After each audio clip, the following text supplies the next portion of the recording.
মতে আমি বুঢ়ীমাখা chef green NGOৰ তৰফৰ পৰা আমি আমাৰ NGOৰ সমূহ কৰ্মকৰ্তাসকলক মোৰ ফালৰ পৰা আন্তৰিক শুভেচ্ছা জ্ঞাপন কৰিছোঁ।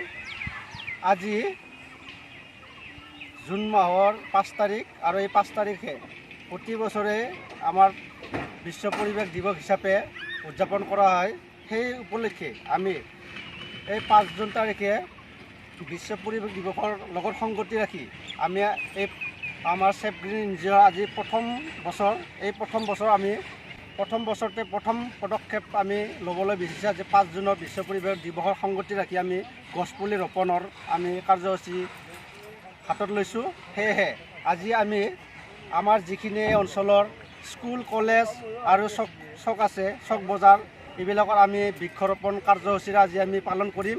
সেয়েহে আমাৰ সমূহ সদস্য আজি সেই বৃক্ষৰোপণ কাৰ্যসূচীত যোগদান কৰিবৰ কাৰণে আৰু বৃক্ষৰোপণ কৰিবৰ কাৰণে আমাৰ সমূহ সদস্যসকলে মিলি আমি আজি প্ৰতিখন স্কুল কলেজ আৰু বজাৰ চক এইবিলাকত আমি আজি বৃক্ষৰোপণ উদযাপন কৰিম।